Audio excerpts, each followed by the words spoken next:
I'm Edward Hale, 68, and trust used to be my shield. That illusion shattered at 6:11 p.m. on a Tuesday when my wife's phone illuminated the table.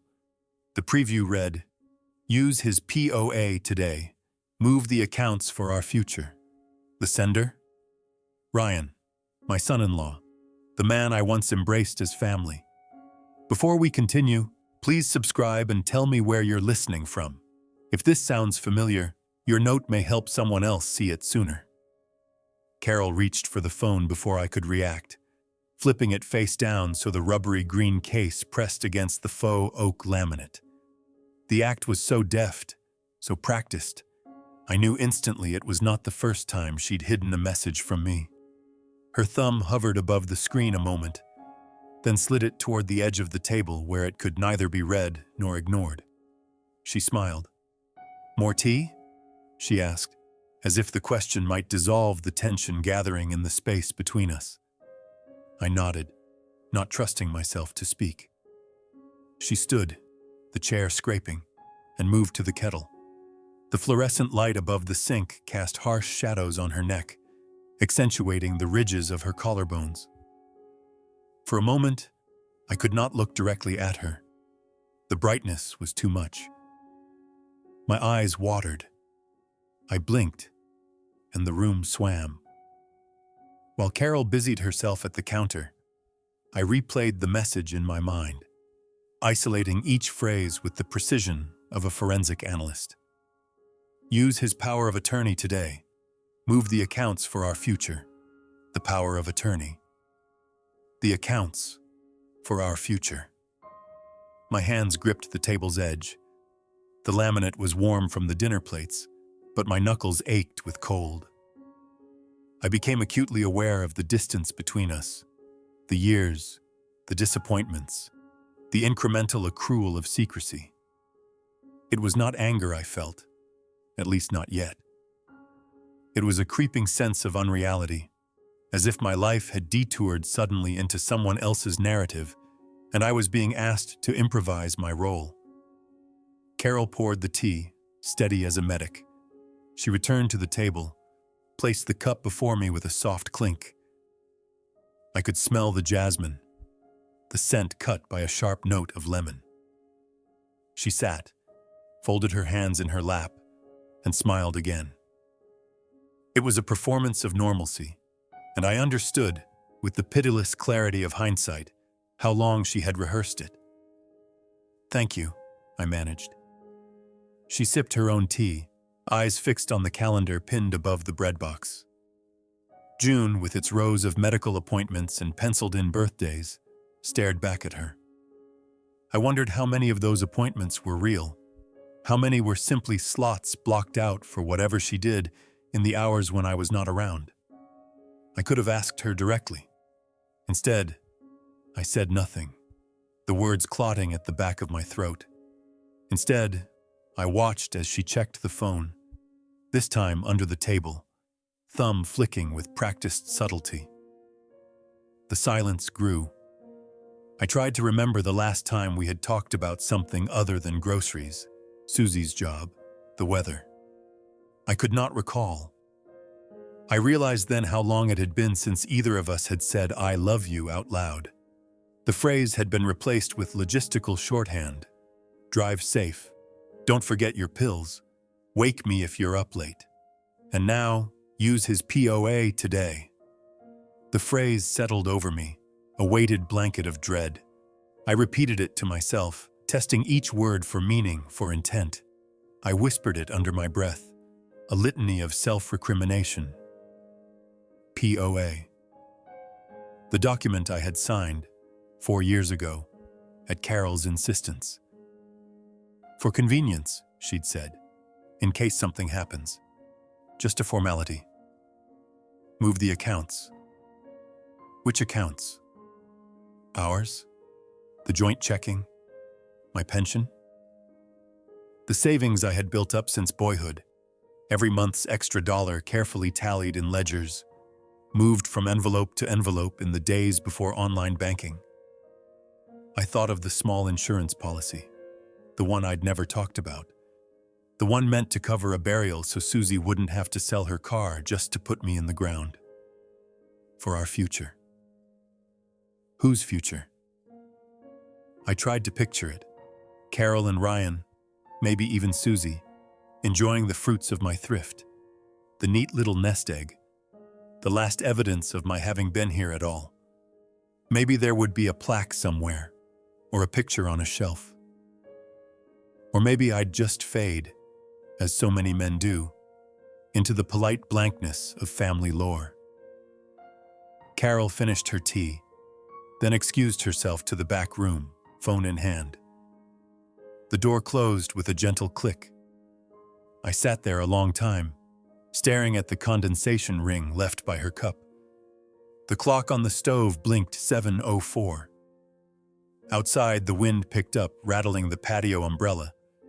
I tried to catalog my feelings, rage, humiliation, grief, but all I could manage was a kind of numb curiosity, the sensation of watching a train derail from a safe distance. I gathered the plates, rinsed them, stacked them in the dishwasher. I wiped down the table, careful not to smudge the ring Carol's cup had left. I finished my tea, though it had gone tepid and sour. In the empty house, the words echoed, POA, move the accounts, our future. I mouthed them silently, over and over, as if repetition might turn them back into the nothingness they'd come from. But nothing ever returns to nothing. Every betrayal leaves a mark, no matter how carefully you sand it down. I went to bed that night with the taste of lemon and treachery on my tongue. In the dark, I heard Carol's voice from the back room, low and steady, as she talked to someone, Ryan probably, about what came next.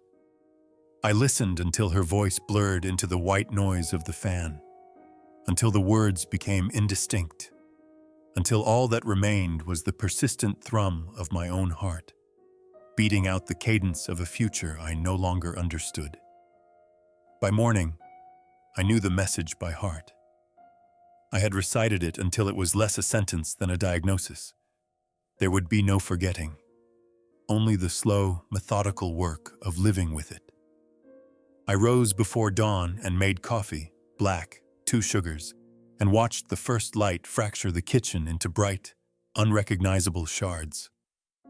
Instead of confronting her, I documented. It felt safer, less liable to spiral into the kind of argument that ends with slammed doors and mutual regret. I waited until Carol left for her book club, a bi-weekly appointment that had become suspiciously regular in the past year.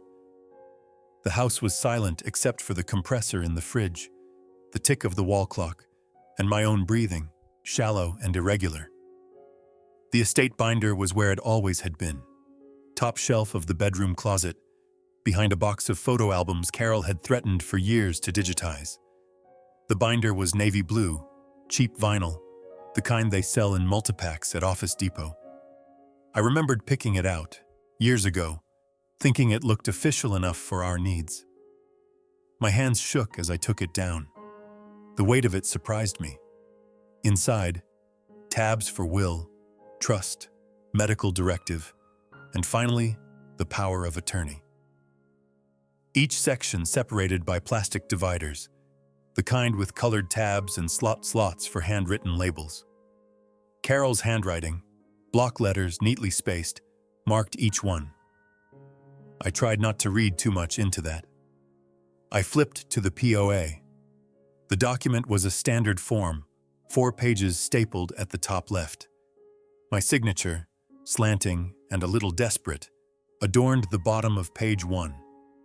Carol's signature came after, round and steady, as if she'd known this was coming all along. The notary's seal was embossed on the last page. I ran my thumb over it, feeling the raised edges dig into my skin.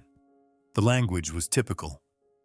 Durable power of attorney grants full authority to agent, hereinafter Carolyn Hale, for all financial and legal matters, including but not limited to banking, securities, real estate, insurance, and retirement accounts. For convenience, we'd told ourselves, in case of emergency. There was a clause for revocation, I had never signed it. The box beside revoked remained empty, the line for principal's signature unmarked. I sat on the edge of the bed, the binder heavy in my lap, and tried to recall the last time I'd felt in control of anything. My palms were slick, and I wiped them on the knees of my jeans. The ticking clock sounded faster now, as if time itself was racing ahead of me, daring me to catch up before everything I'd worked for vanished into legal vapor. I paged through the other documents. The will was as I remembered. Carol as primary beneficiary, Susie as contingent. Ryan mentioned only as spouse of daughter. The medical directive was similarly unremarkable, though I noticed Carol's additions in the margins, notes about quality of life, and no extraordinary measures. I wondered when she'd written those. Back to the POA. I read it again, this time aloud, as if recitation might summon a loophole or hidden defense. Nothing. It was airtight. The thing about a durable power of attorney is that it remains effective even after you've lost capacity, especially after, in fact. It is a document built for the express purpose of making you obsolete. I had thought, naively, that I would be the one to wield it on Carol's behalf, in the far-off future when her memory faded or her hands shook too much to sign a check. I had not imagined the reverse. I closed the binder and set it on the bed. My fingers were numb. There is a moment when you realize you have been outmaneuvered, that the body goes cold before the mind catches up. I felt it in the marrow, a kind of inner frost, as if the betrayal had rewired my circulatory system for self-preservation. The lesson, learned over 68 years and confirmed in that instant, was simple. Control is only ever provisional. The best you can do is prepare, then hope your preparation was not for nothing. I opened the drawer of my nightstand and pulled out a legal pad. I began to write, in block letters, every account number I could remember, every password, every location of every file and key. I listed the phone numbers of my bank, my broker, the lawyer who had drafted our original will. I did not trust my memory any longer. Paper, at least, would not deceive me. By the time Carol returned from book club, I had filled 4 pages. I slipped the pad into the binder and replaced it on the closet shelf, careful to line it up exactly as it had been. I heard Carol in the kitchen, unloading groceries, humming something off-key. I waited for her to call out, to announce herself as she always did, but the house remained silent. Perhaps she sensed the change in the air. Perhaps she was merely tired. I lay on the bed, eyes fixed on the ceiling, and felt the minutes crawl by. It is a strange thing to realize that your own future can be negotiated without your consent, that you can be edited out of your own life by a document you yourself signed. It is stranger still to know that, despite everything, you would probably do it all again, for the sake of peace or love or whatever survives in the absence of both. As I drifted into uneasy sleep, I imagined the binder multiplying, filling the closet, the whole house until nothing remained but the weight of paper, the memory of a signature, the quiet certainty that nothing is ever as secure as you want it to be.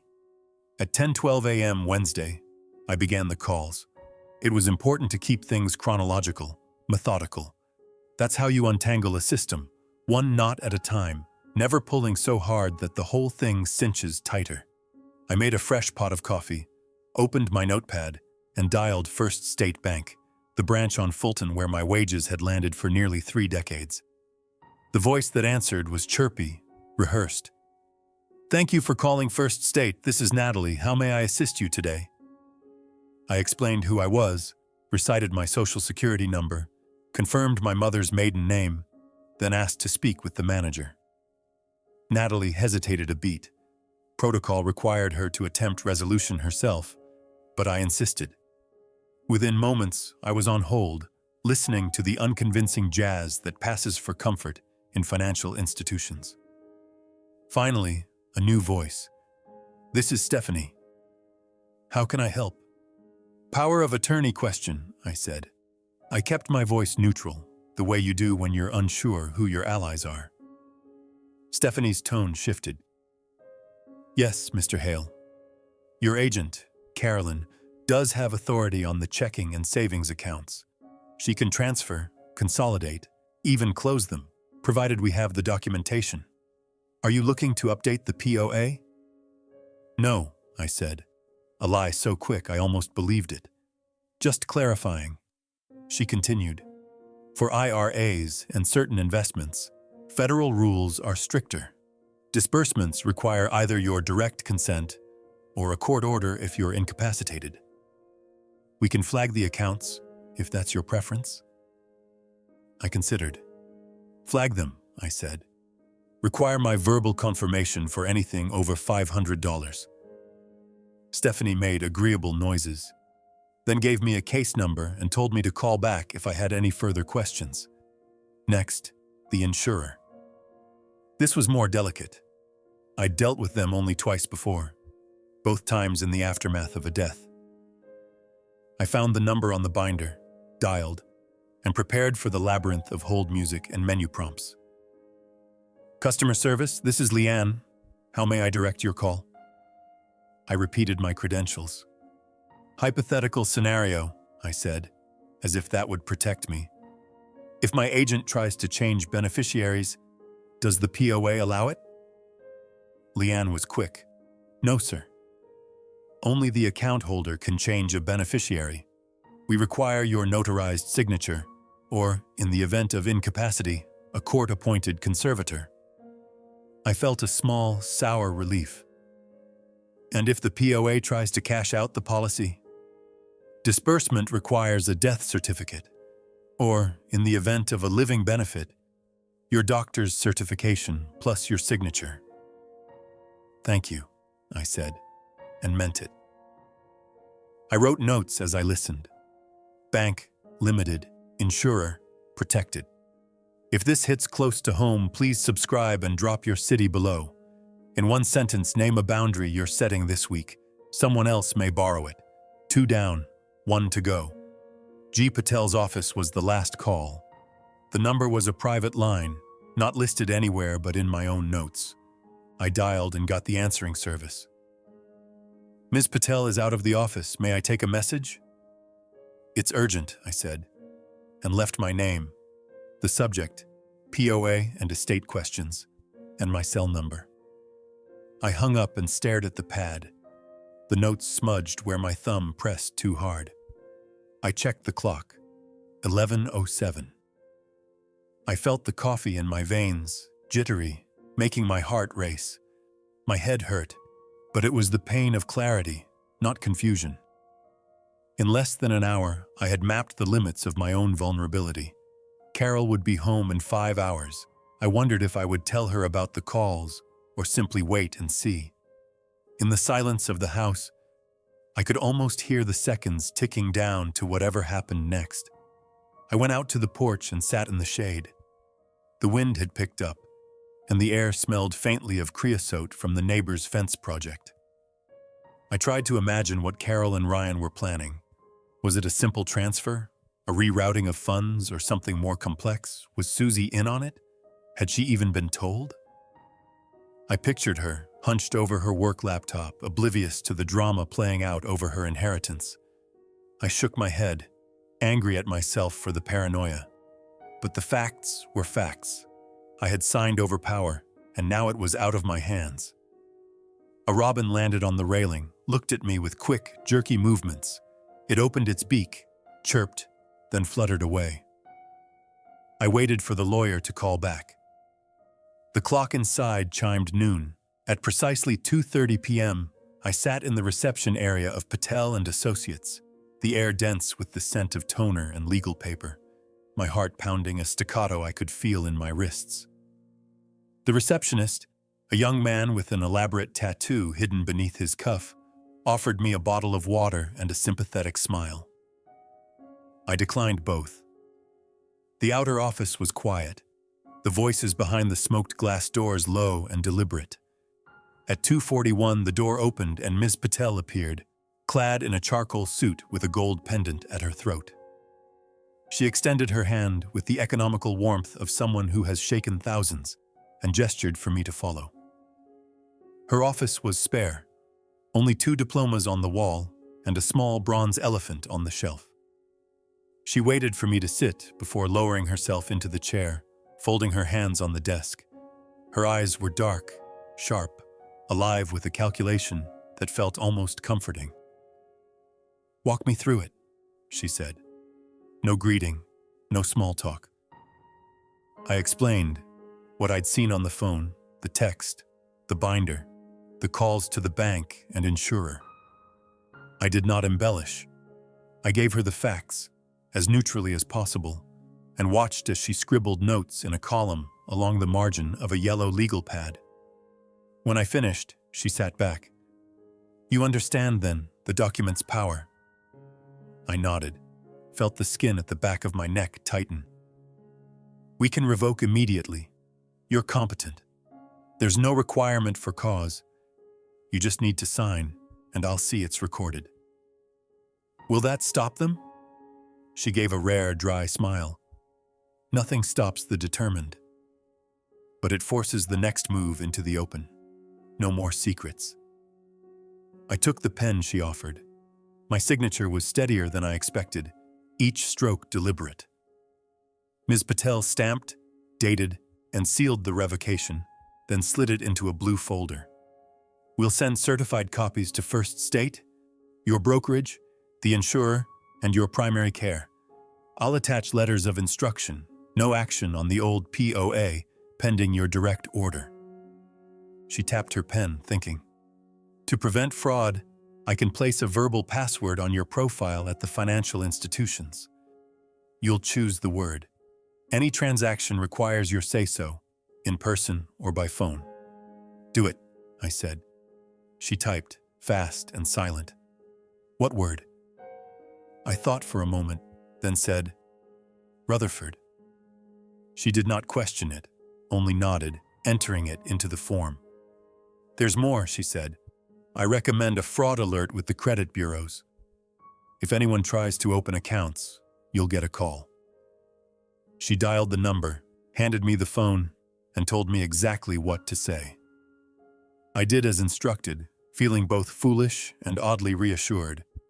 Afterward, she handed me 4 sealed envelopes, each with a certified letter inside. "Keep one with you," she said. "Tape one to your refrigerator. If anyone presses, show paper. Authority ends today at the timestamp on these forms." I nodded, tucking the envelopes into my jacket pocket. Ms. Patel sat back, studying me with an analytical empathy. "It's common," she said, "for family to get ahead of themselves, especially when they sense weakness. You're not weak, Mr. Hale. You're simply outnumbered." I wanted to tell her that I'd spent my whole life outnumbered, that this was nothing new, but I sensed she already knew that. She stood, signaled the meeting was over, and led me to the door. Her handshake at parting was firm, precise. "Call if you need anything," she said. Outside, the sun hit me hard, like I'd stepped from one world into another. I stood there, blinking, the folder pressed to my chest, feeling something I hadn't felt in days. Control. I drove home with the windows down, the wind loud in my ears, the envelopes warm against my thigh. The house was empty when I arrived. I put the blue folder in the fire safe, taped an envelope to the fridge, and took the rest to my study. At 4:07, Carol called to say she'd be late. "Traffic on the bypass," she said. "Don't wait for me." I told her I'd manage, hung up, and sat in the quiet, running my thumb over the embossed seal on the envelope. It felt smooth, official, irrevocable. I set a fresh pot of coffee, opened the windows, and waited for the next move. For the first time all week, I was ready for it. The house was still when I returned, light slanting through the blinds in surgical strips. I locked the front door behind me, then circled each room, kitchen, living, the small den where Carol kept her sewing machine, to confirm I was alone. In the kitchen, I set my phone on the counter, thumbed the voice memo app, and pressed record. The act was both foreign and exhilarating, as if I'd joined the ranks of those TV detectives who always knew what to expect. Carol arrived just before 5, arms full of groceries, the tedium of traffic and store lines written across her face. She was humming, the same off-key tune as yesterday.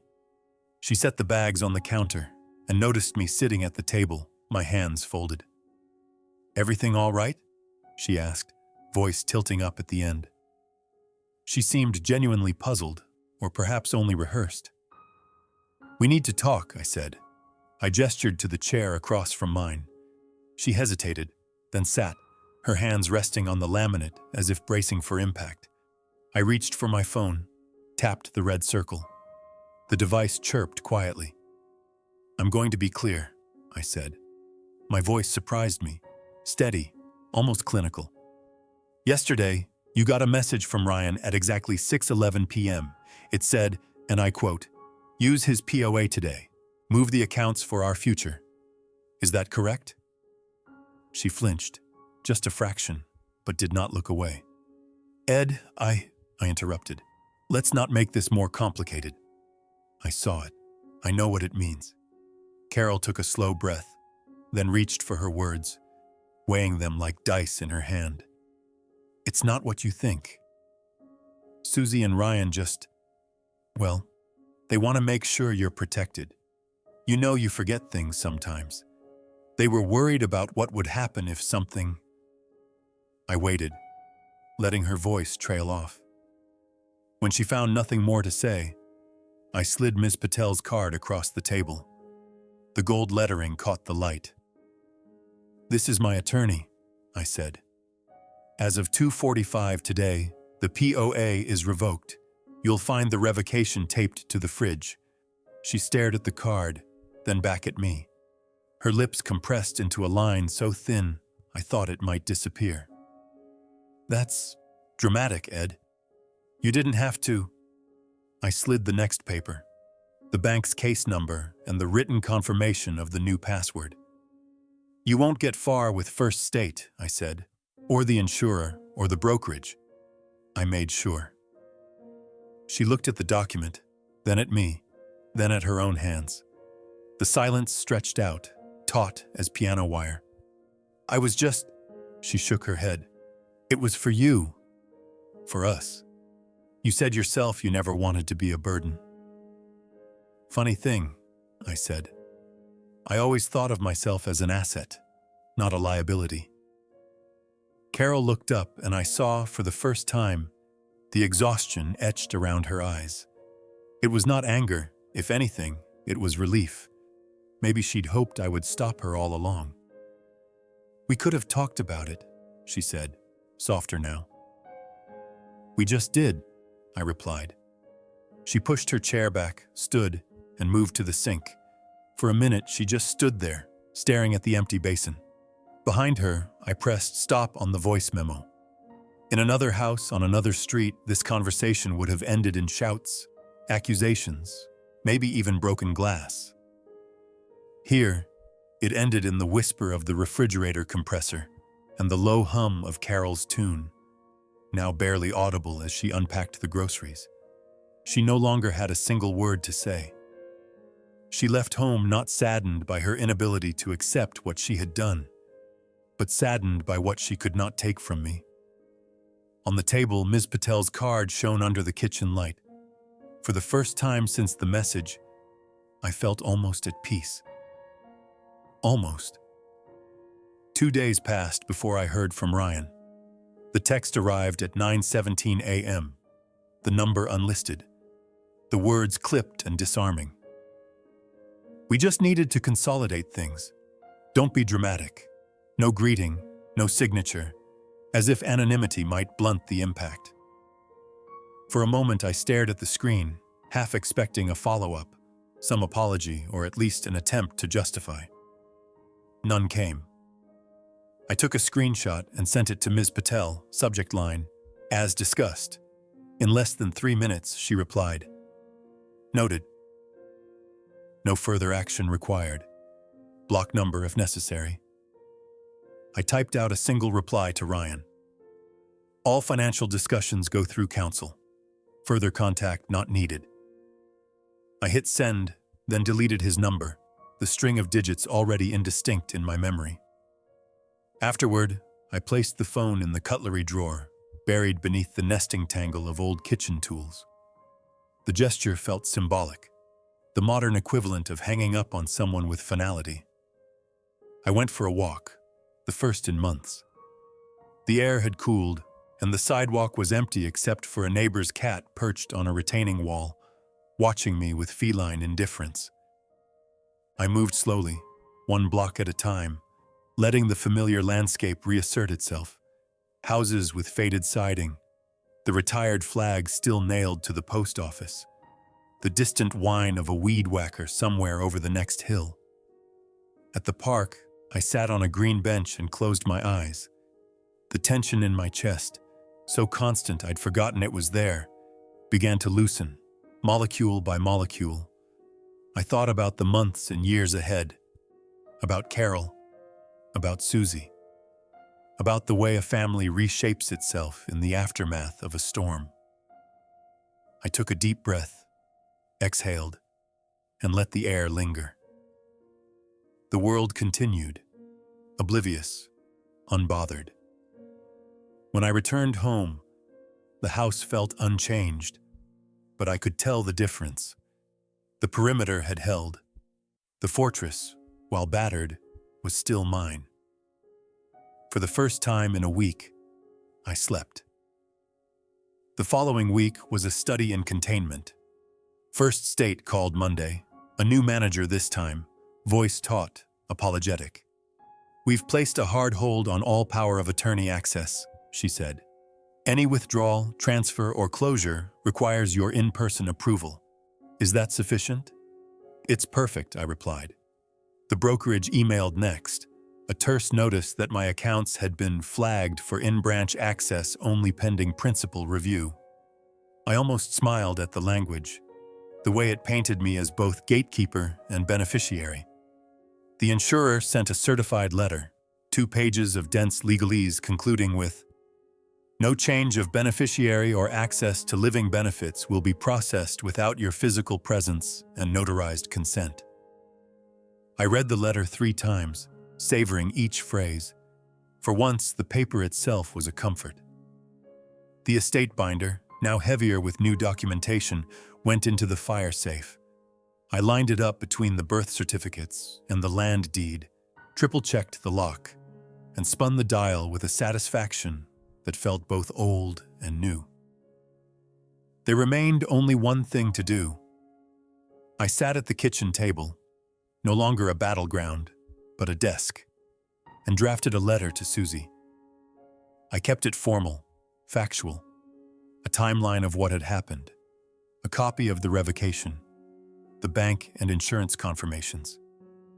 I included a note at the end, handwritten, the way my own father used to do. "If you want to talk about any of this, I'll make coffee Sunday. We can sit on the porch."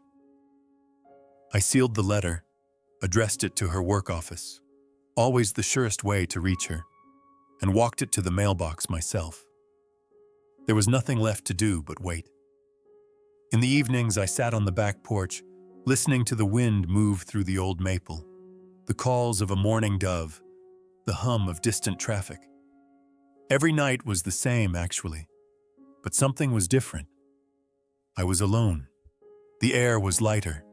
The house, though unchanged, felt less like a container for secrets and more like a safe again.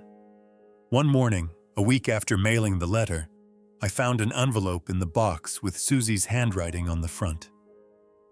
Inside, a single sheet. "Thanks for letting me know, Dad. I'd like coffee Sunday." I pinned the note to the refrigerator, next to Ms. Patel's card and the blue tape copy of the revocation. Then I set about making breakfast, thinking about what I'd say and what I'd leave unsaid. There is, I've learned, a kind of peace that comes not from answers, but from knowing the boundaries of what can be lost. It was enough. Justice is rarely a spectacle. It is more often a series of small resistances, quietly executed and only noticed in the aftermath. For me, it looked like this: a visit to first state, the teller greeting me by name, her eyes meeting mine as she asked, "And the password?" My answer, Rutherford, delivered not justice is rarely a spectacle. It is, more often, a series of small resistances, quietly executed and only noticed in the aftermath. For me, it looked like this: a visit to first state, the teller greeting me by name, her eyes meeting mine as she asked, "And the password?" My answer, Rutherford, delivered not in a whisper but at full volume. I watched her type it into the screen, watched the protocol do its work. A new form to sign, a printed receipt, the manager's approving nod. That was what victory felt like. A transaction, boring and absolute. It sounded like the ring of keys in my pocket as I opened the fire safe, checked the documents, then relocked it and spun the dial, sure of the silence on the other side. The justice I found was not in punishing the attempt, but in the day-to-day reality of owning my life again. Susie came over that Sunday, just as the weather turned. She brought a bakery box, the smell of cinnamon trailing after her. We sat on the porch, coffee in hand, watching the rain fall in polite, even lines. We talked about her job, the way her boss chewed pens until they splintered, the plans she had for a trip to Oregon in the fall. We talked about nothing, mostly. When she finally asked, "Are you really okay?" I answered honestly. "I am," I said. "And if I'm not, I'll tell you." She smiled. For all my life, I'd believed the greatest virtue was reliability, never causing a scene, never forcing anyone to worry. But I understood now that sometimes you have to redraw the line, not for yourself alone, but for those who come after, those who need to see how it's done. It was never about money, not really. It was about the right to close your own books, to set the terms of your departure, to decide for yourself which legacies are worth leaving behind. In the quiet, I found my answer. I finished my coffee, walked inside and shut the door behind me. The sound it made was final and perfectly ordinary.